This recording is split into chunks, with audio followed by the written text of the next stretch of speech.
What is going on, guys? Money Webby here, back again on Saturday. I got a nice 9-game slate here tonight. I got it broken down for you with my 6 favorite plays. 2 pitchers, 4 batters that get it done for you tonight. We had some good success with the plays yesterday. The 4 batters all got 10 plus DraftKings points. Mazzara with like 17, Brandon Belt with like 19, Muncy had around 18, I believe, Calhoun with 10. Charlie Morton was very good as well, didn't get any run support. Still got 33 DraftKings points. The only downfall was Patrick Sandoval. He's a little bit wild. I was expecting him to be a little bit better against the White Sox, but his command wasn't there, and they pulled him pretty early as well. He only pitched 4.1 innings with like 75 pitchers. I guess they just didn't want him to go through the lineup again because he did struggle a little bit against the beginning of the lineup. But all the rest of the plays are pretty good. So drop a like in the video if you ran at those guys. Had any success. Let's try to get over 70 likes in this one, and let's hop right into it. So first up, the guy with the best upside by far to me is Jacob deGrom. I mean, you got Ryu against a very good Atlanta lineup. Barrios in Texas, he struggles on the road to begin with. Lamet against Philadelphia in Philadelphia. So there's no matchups that really stick out besides deGrom. I could see him being very chalky here tonight, but he is priced up a good amount at 11,600.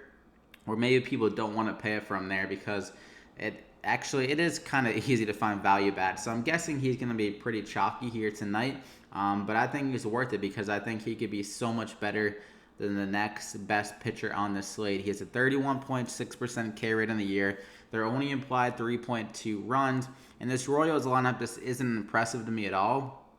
They have a lot of guys that are pretty free swinging, and I just don't see them frustrating deGrom at all. So I think he'll be able to find that big game upside. He's kind of went down in his pitch count the last 2 games at 101 and 94. So this is one of those games where they could push him a little bit deeper, hopefully, and he can get that 30-plus DraftKings point upside. So I'm going to go ahead and lock him in there as my first option. And I'm going to go with Marquez here at 8,800.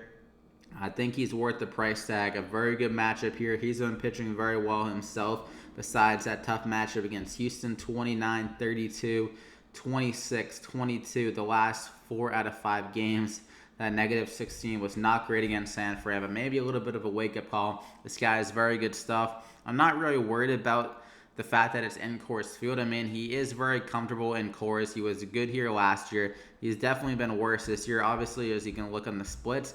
This is just a perfect matchup. You can see the first time he faced his team, 6 innings, 7 Ks, 25 DraftKings points. You don't worry as much about the power of the Marlins, and that's the biggest concern I have personally with picking a pitcher in Coors Field. If the other team does have good home run upside, and they can hit a few home runs off of Marquez, I would be a little bit more worried. But there isn't really like more than one guy that you feel that concerned about going deep against them. And they have a 28% K rate versus righties. Marquez is very good against right-handed batters, which is the majority of the hitters in this lineup. A 279 WOBA and a 28% K rate against them. So everything lines up for a good matchup as long as they can keep the ball in the yard. I think he has really good upside. We saw John Gray have a good outing against the Marlins last night. So I'm going to go ahead and lock him in there as my second guy. Then I'm going to go with the hitters. First guy, Jose Abreu. Extremely good against lefties so far this year. 262 ISO against them, 410 WOBA, and he's going against a guy in Suarez that's been really struggling against right-handed batters, allowing a ton of home runs, 3.3 home runs per 9 to righties. So I think Abreu has good home run upside in this matchup. I'm going to go ahead and lock him in there as my first guy. Then I'm going to go with Josh Naylor, picking it up a little bit recently, 3,800. Park upgrade here in Philadelphia last night, won 3 for 4 with a double, 15 DraftKings points. And against Zach Eflin, he has really been struggling against left-handed batters, 2.3 home runs per 9 allowed to them. So I think Naylor does have some home run upside in this matchup. I'm going to go ahead and lock him in there as my second hitter. Then I'm going to go with Urias here at 3,300. A good prospect for the San Diego team. Got pushed up to the leadoff spot yesterday because Tatis just got hurt. He might be done for the year. So Urias should be in the leadoff spot again here tonight. He's a good prospect. He's starting to pick it up a little bit recently. He did really struggle so far this year, but in the last 10 games, if you look here, his batting average up to 321, averaging 8.1 DraftKings points an average. Got a good amount of RBIs, get on base, and some guys can knock him in. So nice little cheap stack with him.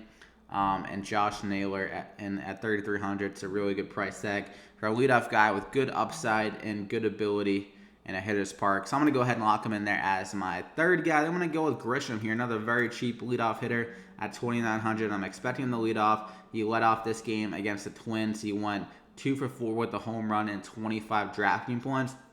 And at 2,900, going against a bad pitcher in Anibal Sanchez, he's been struggling himself against the lefties, and he can be stolen on very easily, giving up around 8 stolen bases so far this year, around 22 last year. And this Grisham kid has good speed. He had a good amount of stolen bases in the minors, so I think he has that stolen base ability. If he can get on first base, can easily steal a bag, and also has power upside against a pitcher in Anibal Sanchez.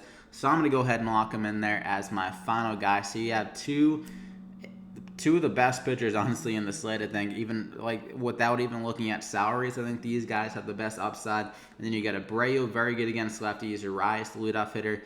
Naylor, good matchup against Eflin in the hitter's park. And then we got Trent Grisham, who has good speed and stolen base ability. So everything looks very good right now on paper, and hopefully it works out. So go ahead and drop a like in the video if you enjoyed it.